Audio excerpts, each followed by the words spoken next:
Is it so significant what is deaf to hear again? Is the deafness for the one who has? By the way, I heard another day saying that deafness is even worse than blindness, because blindness leaves me away from the world. Deafness removes me from people. When I'm blind, I stop seeing the world. When I'm deaf, I stop being with people. This should cause a great loneliness, right? So being healed of deafness is to be returned to people. But we might think, but I don't have this physical deafness. I don't need to be healed from this physical deafness. But I have that deafness that drives me away from people because I lost the ability to hear. Listening, right? And it's interesting because when I don't know how to hear, I naturally provoke the other, an indisposition to hear me too. When Jesus returns to man this ability to hear, he is returning him to people. This is very interesting to identify. What a part and what made it difficult to be with others. Of having qualified relationships. When I say qualified relationships, they are relationships that do us good, that make us grow. Because salvation comes to us in the air. I knew that. By the word that transforms us. Fábio de Melo said that he saw so many advertisements for oratory courses to teach people to talk. Course to teach how to speak in public, to have good rhetoric, to know how to argue. But he was unaware of a course of listening, which was precisely to teach us to listen. When we lose the ability to listen to each other, when we lose our willingness to listen to each other, we compromise our relationships a lot. Much of the conflicts we face at home is because we unlearned from listening. And when I say here, my people is to create the ambience, the willingness for what needs to be said. Because sometimes we even say, but the wrong way. We say to the screams what should be said with patience, with calm serenity, and so we do not solve the questions. And you know, my people, the word transforms our lives. God created the world through the word, and he continues to transform the world through the word. And we who believe in Jesus are recreated and transformed from his word. He did it in the lives of many.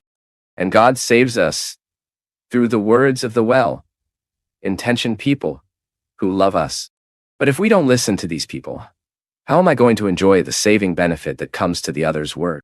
I always think that when I testify to what God has done in my life, I offer a way for the other to walk and make a similar experience.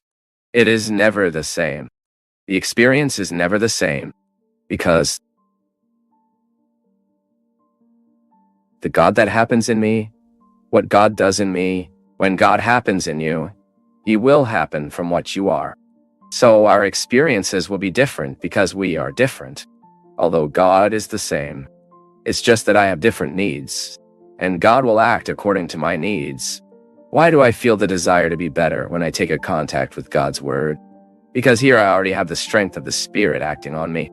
Especially in the gospel when we proclaim at Mass, it is the real presence of Jesus. It is the real presence. Another day, during a retreat that I preached, I reflected on the seriousness of it. God coming to us through the real presence of his Son through the Word. It is interesting because we are in a time where we are very unquestionable to hear. We want to speak, speak, speak, speak. We talked a lot. Sometimes we hear little. And because we hear little, we miss the opportunity to send solutions or even correct some edges between us. I'm deaf. I am not being able to perceive the voice that guides me. I am not being able to decode the voice of God that speaks for the human voice. God comes to us by the word of the one who loves us. God comes to us through that advice that invites us. And how do you know it's a word of someone who wants to save? When you realize that there is coherence in what the other is saying. Because sometimes what irritates us is not that the other told us the truth. It is that we do not want to assume that the other told us the truth. And sometimes there are people who have been trying to tell us for a long time, trying to speak to us, and we don't create inner or even outdoor disposition.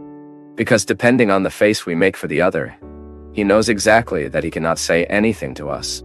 And then we are being deaf, although we have the ability to hear. Although we have the ability to hear, we remain deaf. Or is that deafness that the other tells us the truth? The other tells everything we need to hear to improve, to change our lives? And we interpret it. This happens inside our home too. Sometimes we children have created an antipathy for what the father is saying, for what the mother is saying, for what the brother says. So, we get this deafness. The word of the other, however honest it is, as assertive, falls us as unnecessary. This is a great damage, my people, because we are transformed is by the word.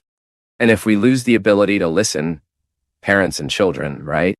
You who are a parent, you who are a mother, know exactly how you need to create listening discipline. Children need to be heard. Parents need to be heard. If the relationship is not based on the listening discipline, the family is not possible. And there is a very interesting consonance. Wisdom goes through our ability to hear and also ability to say. The saying is very precious. I have a lot of respect for what I say. I have a lot of respect for the word I look for, especially here in this space, because I know people are listening. And I also know that some people use what is being said here and then pass on. It is a responsibility. How many times do people who are responsible for our formation try to tell us, "Try? You already have such an antipathy. You have already created an antipathy for everything they say.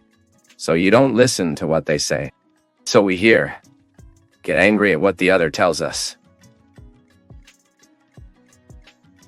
It's not because he wasn't right.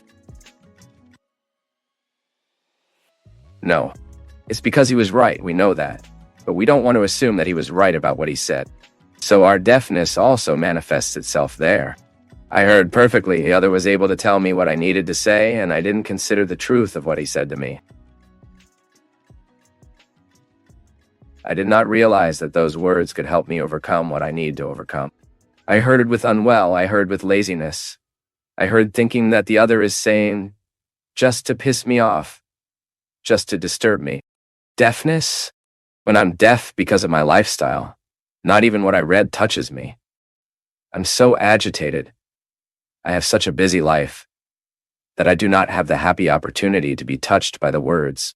So I know many of us many need to live the healing, the dynamics of healing, deafness, and speech.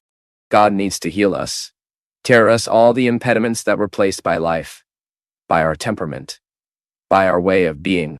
That makes us difficult to hear what we need to hear and then unlock our tongue so that we say what we truly need to say.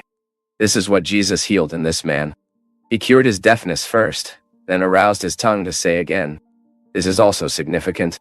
By being healed of my deafness, I resume the possibility of saying what really needs to be said. Listening to life, listening to the facts, so that I can make a better decision. Because making mistakes, we also make mistakes in the decisions.